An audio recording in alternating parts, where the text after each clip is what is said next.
बिस्मिल्लाहिर्रहमानिर्रहीम, अस्सलाम वालेकुम, वेलकम टू लिटरेचर ऑनलाइन। आज का टॉपिक है ईव्स सोलिलोकी, जो पैराडाइज लॉस्ट बुक 9 में ईव की सोलिलोकी है। आज हम उसको डिस्कस करेंगे। तो सबसे पहले मैं आपको बता दूं कि सोलिलोकी का मतलब क्या है। वैसे मैंने जो सैटर्न की सोलिलोकी थी उसमें भी ये डिस्कस किया है, लेकिन थोड़ा सा बता देती हूँ। ये लैटिन वर्ड से लिया गया है लफ्ज़ सोलिलोकी। लैटिन में सोलो का मतलब होता है कि एक, वाहिद, एंड लोकर LOQUR इसका मतलब होता है टू वन सेल्फ, मतलब आप जो है टू टॉक, ठीक है, कि आप बात करो, अपने आप से बात करने का मतलब है सोली लोकी, कि आप without addressing another you are talking to yourself is called soliloquy. अब इसमें ईव की सोली लोकी है। ईव की सोली लोकी स्टार्ट कहाँ से होती है? When she has tested the forbidden fruit of the tree of knowledge.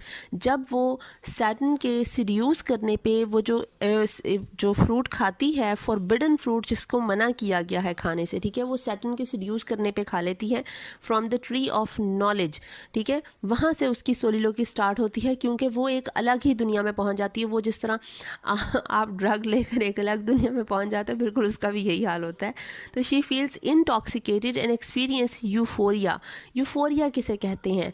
आप कह लें कि बहुत ज़्यादा इंटेंस हैप्पीनेस को, बहुत ज़्यादा ही आप ओवर कॉन्फिडेंट फील करो, इंटेंसली हैप्पी फील करो, कि मतलब आप एक अलग ही दुनिया में पहुँच जाओ, हवा में पहुँच जाओ, जहाज़ बन जाओ। तो वो होता है यूफोरिया, ठीक है।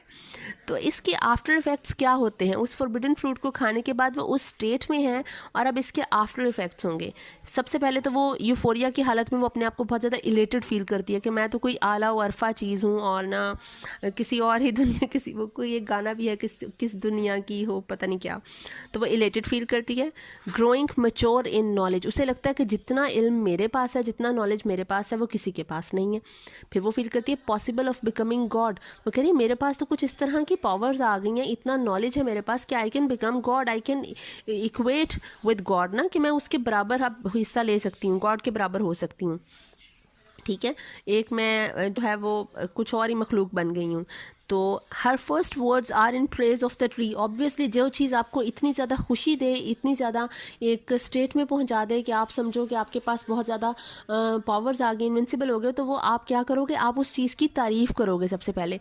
तो वो जो फॉरबिडन फ्रूट उसने खाया, तो उसने क्या किया? अब उसने उसकी तारीफ़ में बोलना शुरू किया। ये उसकी सोलिलोकी के फर्स्ट जो वर्ड्स आते हैं वो आते हैं कि वो ट्रिब्यूट देती है उस ट्री को जिसका उसने वो फल खाया है, और उसको कहती है कि इस ट्री की वर्शिप करनी चाहिए, इसकी पूजा करनी चाहिए, इबादत करनी चाहिए है, ठीक है, कि ये इंसान को एक जो है वो ऐसी पावर्स दे देता है, इतना नॉलेज दे देता है।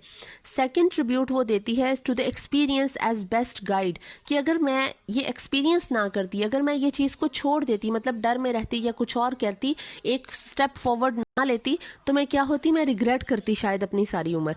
तो वो जो अपना एक्सपीरियंस की एक उसमें सेंस है, उसको वो ट्रिब्यूट देती है कि इंसान को तजर्बात करने चाहिए, इंसान को रिस्क लेना चाहिए, इंसान को एक्सपीरियंस करना चाहिए।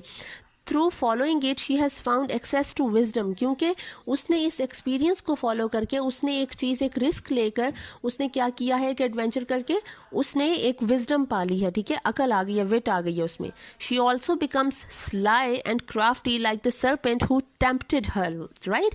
क्या इसको सीड्यूस किसने किया? सैटर्न ने। सैटर्न किस फॉर्म में इसके पास आया था? सरपेंट की फॉर्म में, लाइक आस्तीन का सांप हम यूज़ करते हैं, ठीक है, मुहावरा। तो बिल्कुल वैसे ही है। वो आस्तीन का सांप क्यों कहते हैं? जो आपका सगा नहीं होता, जो आपको डिच कर रहा होता है, ठीक है, आपको अपेरेंटली कुछ दिखा रहा होता है और आपकी पीठ पीछे कुछ और होता है वो, ठीक है। तो ये सरपेंट वो ही था। अब वो जो सरपेंट की एक नेचर होती है कि वो कभी भी किसी के साथ लॉयल एंड सिंसियर नहीं हो सकता, तो ईव में भी क्या आ जाता है? ईव में भी उसकी वो नेचर अब आ गई, वो भी क्राफ्टी और स्लाई फील कर रही है। Ambition and aspiration have done their work. वो जो एम्बिशन और एस्पिरेशन है, उन्होंने अपना काम कर दिखाया है। डिबेट्स विद हर सेल्फ, अब ईव अपने साथ डिबेट करती है, एक आर्ग्यूमेंट उसका अपने साथ चलता है, अपने दिल और दिमाग की कश्मकश में, कॉन्फ्लिक्ट में वो मुब्तला है। वो कहती है whether to tell about all day's happenings to Adam और नॉट। कहती है एडम को मैं ये बताऊं कि ना बताऊं, ठीक है। क्यों? क्योंकि अब जो उसे पावर मिली है, क्या वो किसी के साथ शेयर करना चाहेगी या नहीं? कॉन्फ्लिक्ट ये नहीं है कि एडम को बताए कि ना बताए, कॉन्फ्लिक्ट ये है कि वो किसी के साथ शेयर करे या ना करे। She feels it a nice opportunity to claim equality or even superiority over Adam by keeping the secret to herself and denying him the knowledge. अब वो ये सोचती है कि एडम को नॉलेज देकर मैंने क्या करना है, बल्कि ये नॉलेज हासिल करके मैं तो गॉड के भी इक्वल हो गई हूँ और मैं एडम की भी इक्वलिटी ले सकती हूँ। देखें, ये जो वेमेन राइट्स मूवमेंट है ना, ये तब से चल रही है ठीक है, औरतों के हकूक़ के लिए लड़ो तो ये सोचती है कि मुझे तो इक्वालिटी मिल रही है, तो मैं इसको क्लेम करती हूँ और इसको अवेल भी करके रखती हूँ और इसको शेयर नहीं करूँगी, ताकि मेरे पास ये जो स्टेटस है, ये पोजीशन है, ये मेरे पास रहे। ठीक है, अच्छा थोड़ा सा ये बुरा भी है। देखें, औरतें इतनी भी बुरी नहीं होती, ठीक है ना, तो इतना गलत नहीं सोचना। अच्छा, अब वो ये बताता है, कीप द ऑर्ड of knowledge in my power without copartner, so to add what wants in female sex, the more to draw his love and render me more equal and perhaps a thing not undesirable, sometimes superior। ठीक है, कि मतलब मैं एक ऐसी चीज़ बन जाऊँ कि मतलब एटलीस्ट मुझे एक बराबरी तो मिल जाए ना। ये उसके दिमाग की सोच है, ये कॉन्फ्लिक्ट है उसके माइंड का। ठीक है, but then the thought comes, लेकिन उसके बाद वो अचानक से उसके दिमाग में ख्याल आता है, वो सोचती है what if she dies without Adam, कि अगर मैं एडम के बगैर मर गई। अब फिर वो औरतों वाली सोच है, she would indeed die so she said, वो कह रही है क्योंकि अब मैं ह्यूमन बन गई हूँ, मरना तो मुझे है ही, मौत बरहक है, ठीक है, मुझे मरना ही है। So she said so dear I love him, कि मैं तो उससे बहुत ज़्यादा मोहब्बत करती हूँ, तो मैं उसके बगैर ही मर जाऊँगी, अकेली मर जाऊँगी, उसको साथ लेके मरेगी ये। ठीक है, her love for Adam is genuine, so she decides to share the secret with him. अब देखें, इसमें इसकी जेलसी फिर से आएगी। ठीक है, वो कह रही है कि मेरी जो मोहब्बत है वो एडम के लिए बिल्कुल जेन्युइन है और इसलिए वो उसको सीक्रेट बताना चाहती है। अब आगे सुने, Then I shall be no more, and Adam wedded to another Eve shall live with her enjoying. I extinct a death to think confirmed, then I resolve. Adam shall share with me in bliss और वो कहती है कि अगर मैं मर गई तो एडम को तो और ईव मिल जाएगी।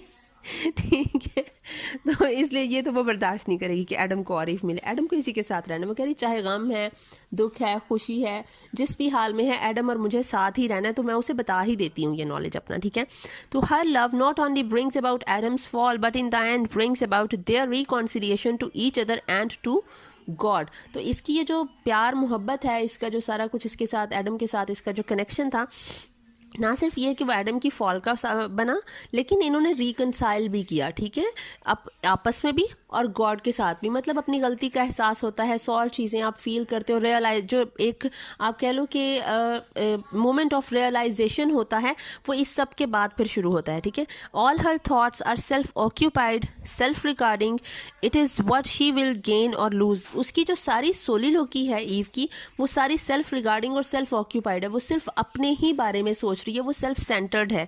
हर love can act in only one of the two ways, उसका जो मोहब्बत है वो उसको सिर्फ दो तरह से एक्ट करने देगी, बाय गिविंग अप एडम, या तो एडम को गिव अप कर दे या फिर उसे बेट्रे करे, लाइक ये नॉलेज को अपने पास रखे, ठीक है, और उसको बेट्रे करे, मतलब नॉलेज को शेयर ना करे एडम के साथ, उसका मतलब है बेट्रेयल है, वो उसको धोखा दे रही है।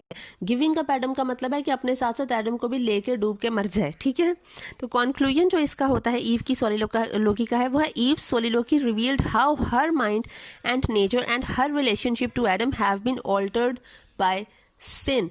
एक जो आपका रिलेशनशिप होता है, उस रिलेशनशिप में किस तरह से चेंजेस आती हैं, उसका जो माइंड का और हार्ट का जो कॉन्फ्लिक्ट और क्लैश है, उसकी जो सोचें चल रही हैं, ये वो सारा कुछ रिवील करती है ईव की सोलिलोकी, कि क्या करना चाहिए, क्या नहीं करना चाहिए, और अपनी सुपीरियॉरिटी के लिए वो किस तरह से अपने आप को कवर कर सकती है, किस तरह से इक्वल कर सकती है अपने स्टेटस को। ठीक है, ये सारा कुछ ईव की सोलिलोकी में आता है। तो आई होप आपको समझ आ गया होगा। Thank you so much.